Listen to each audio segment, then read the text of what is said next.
الصالحات وبفضله تتنزل الرحمة أرسله سبحانه ونشكره شرع لنا الآيات وأفاض علينا السرور ونور قلوب المؤمنين بنور التقوى والحضور وأشهد أن لا إله إلا الله له العزيز الغفور وأشهد أن محمدا عبده ورسوله اللهم صل وسلم وزد وبارك وأنعم على نبينا محمد صلى الله عليه وسلم وعلى آله وصحبه أجمعين أما بعد وقال الله تعالى في كتابه الكريم بعد أعوذ بالله من الشيطان الرجيم بسم الله الرحمن الرحيم يا أيها الذين آمنوا كتب عليكم الصيام كما كتب على الذين من قبلكم لعلكم تتقون وقال النبي صلى الله عليه وسلم في حديثه أو كما قال النبي رب صائم حظه min siyamihi al-ju' wal atas. Alhamdulillah jamaah subuh yang dirahmati Allah Subhanahu wa taala. Maha besar Allah Subhanahu wa taala yang telah memberikan kuasa bagi kita semua untuk mendapatkan segala macam kenikmatan yang hingga pada subuh hari ini kita rasakan bersama. Dan tidak ada kenikmatan yang lebih besar melainkan kenikmatan untuk menyembah kepadanya, melaksanakan semua rutinitas ibadah kita hanya ikhlas kepada Allah Subhanahu wa taala. Karena tentunya mendirikan sebuah ibadah apapun itu, baik yang wajib maupun yang sunnah, haruslah dilandasi dengan keikhlasan hanya kepada Allah Subhanahu wa taala. Wa ma umiru illa liya'budullaha mukhlishina lahuddin. Karena kita sebagai manusia tidak diperintah untuk mendirikan ibadah kecuali mendirikannya dengan hanya ikhlas kepada Allah Subhanahu wa taala. Kenapa kita harus menjaga keikhlasan dari setiap ibadah yang kita lakukan? Karena tentunya iman kita yang mendorong untuk melakukan itu. Kita hanya beriman kepada Allah Subhanahu wa taala dengan rasa kepercayaan yang mantap tanpa keraguan. Percaya bahwa Allah Subhanahu wa taala hanya satu-satunya yang kita sembah, dan sangat percaya kepadanya bahwa tidak ada lain, tidak ada bukan yang mampu membalas segala peribadatan yang kita lakukan, hanyalah Allah semata pula. Oleh sebab itu senantiasalah kita memperbaiki niat dari setiap amalan ibadah yang kita lakukan, apatah lagi di bulan yang penuh ampunan ini, di bulan yang penuh berkah ini. Karena harapan kita juga tentunya melaksanakan segala ibadah itu diterima oleh Allah Subhanahu wa taala, sehingga Allah Subhanahu wa taala betul-betul memberikan rahmatnya kepada kita, memberikan ampunannya kepada kita, memberikan keberkahannya kepada kita. Jamaah subuh yang dirahmati Allah Subhanahu wa taala, sebagaimana di awal tadi saya sempat menyampaikan hadis, yaitu rubba shaimin hazzuhu min siyamihi al-ju' wal atas, yang artinya betapa banyak manusia yang melaksanakan puasa tapi tidak mendapatkan pahala puasa, melainkan hanya dahaga dan lapar saja.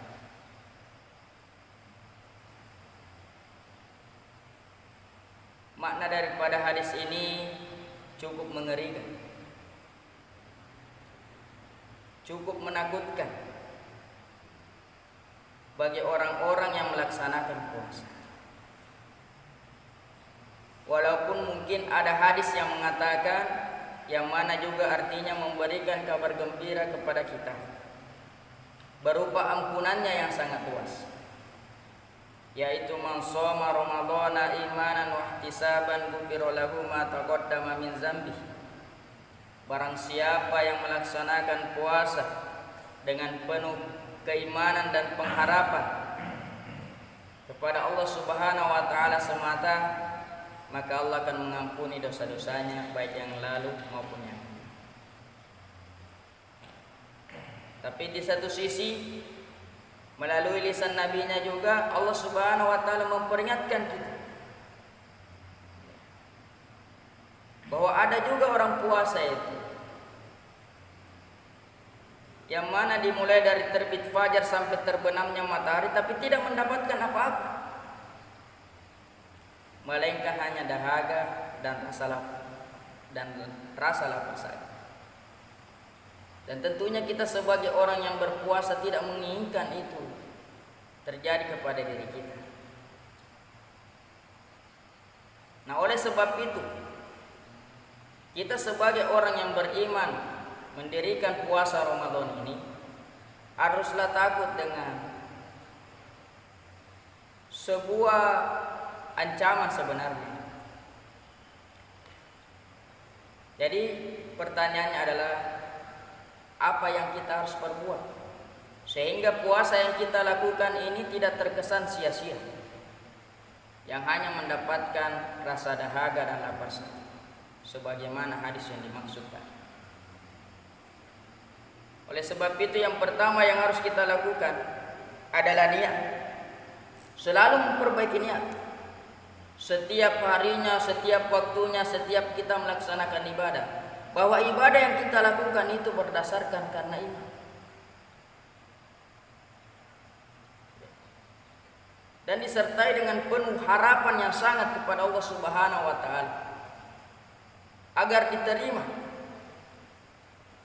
agar dilihat, agar diperhitungkan, sehingga menjadi jaminan bagi kita, sehingga menjadi bekal bagi kita untuk di yaumil qiyamahnya nanti.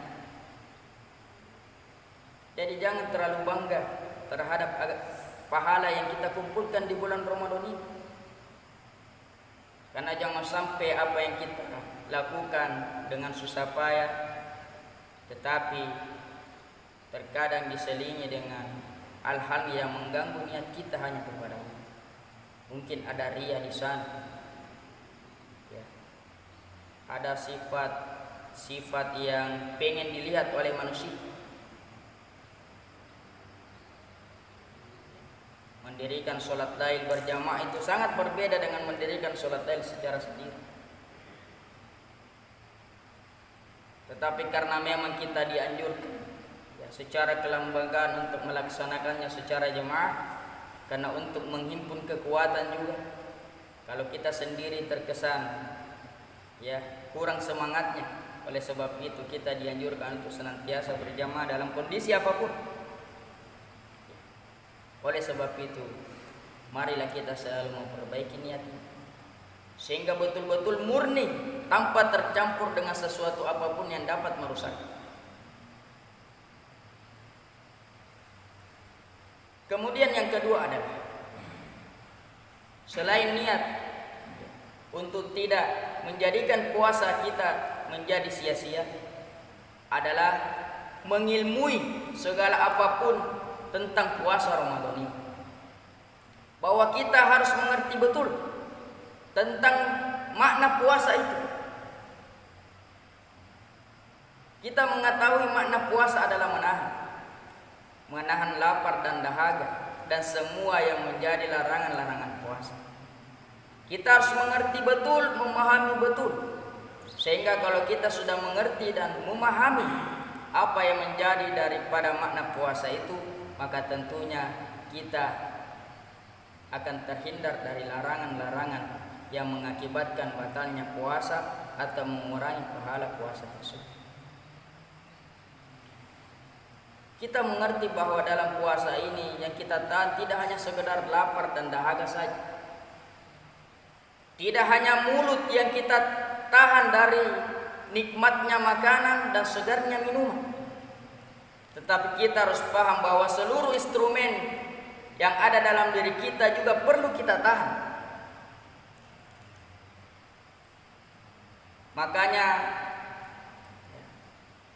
menurut pendapat Imam Ghazali bahwa yang termasuk pahala yang sia-sia itu adalah manusia yang hanya menahan mulutnya saja tetapi tidak menahan anggota badannya yang lain.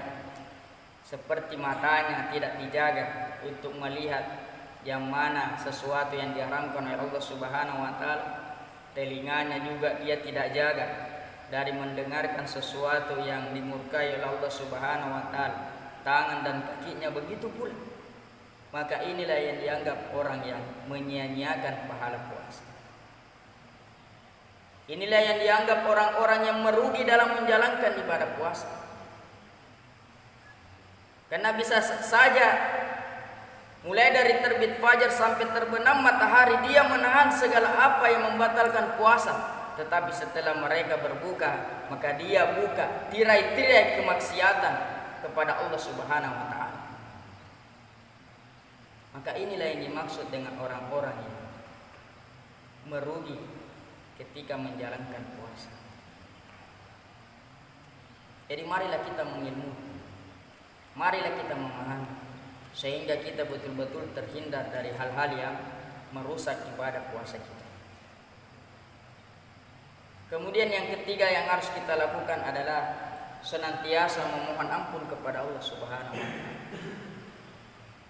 Karena bulan Ramadan ini adalah bulan ampun, yang Allah Subhanahu wa taala membuka semua pintu-pintu ampunan bagi setiap hambanya yang menginginkan ampun.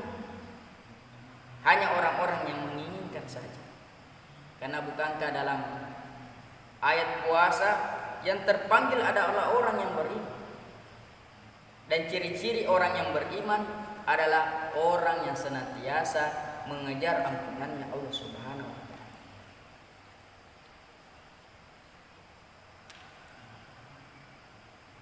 Orang yang senantiasa mengharuskan istighfar dalam seharinya, maka Allah Subhanahu wa taala tentunya akan memberikan hikmah, akan memberikan suatu ganjaran yang mana ganjaran itu hanya mampu diberikan oleh Allah Subhanahu wa taala. Man lazimal istighfar ja'alallahu min kulli hammin faraja wa min kulli dhiqin makhraja wa razaqahu min haitsu la yahtasib. Barang siapa yang mengharuskan dirinya untuk beristighfar dalam seharinya, tidak pernah luput dari lisannya untuk mengucap ampunan kepada Allah Subhanahu wa taala dari setiap dosanya, maka Allah Subhanahu wa taala akan menghilangkan kesempitan hidupnya. Akan Allah Subhanahu wa taala mengeluarkannya dari setiap problematika hidupnya. Wa razaqahu min haitsu la yahtasib, dan Allah Subhanahu wa taala akan memberikannya rizki dari arah mana saja yang dia tidak menyangka. Kalaulah sekiranya Allah Subhanahu wa taala menjamin keluasan daripada setiap kesempitan hidup kita di dunia, maka tentunya lebih-lebih lagi ketika kita sudah di yaumil qiyamah. Kalaulah sekiranya Allah Subhanahu wa taala dengan istighfar kita sudah memberikan jaminan di dunia, yaitu Allah Subhanahu wa taala akan mengangkat semua permasalahan dunia kita, maka tentunya di yaumil qiyamah Allah Subhanahu wa taala juga akan mengangkat semua permasalahan kita di dunia ketika di yaumil qiyamah. Dan kalau Allah Subhanahu wa taala melalui istighfar kita menjamin rezeki kita, memberikan rezeki yang sebanyak-banyaknya bahkan dari arah mana saja yang kita tidak menyangkanya di dunia, maka tentunya di yaumil qiyamah lebih nikmat lagi yang akan Allah Subhanahu wa taala berikan kepada kita berupa surga.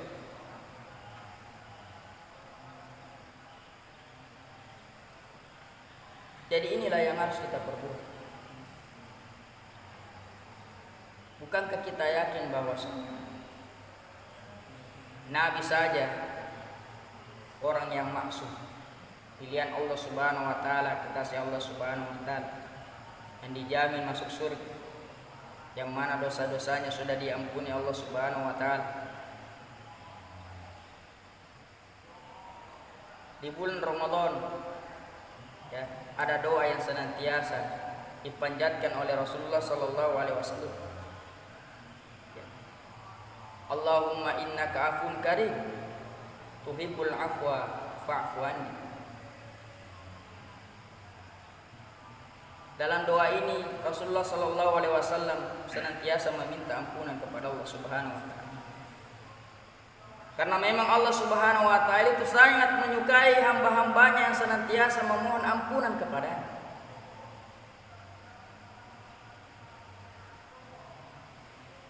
Karena sekali lagi, karena iman kita percaya bahwa hanya Allah Subhanahu wa taala yang dapat mengampuni segala dosa-dosa.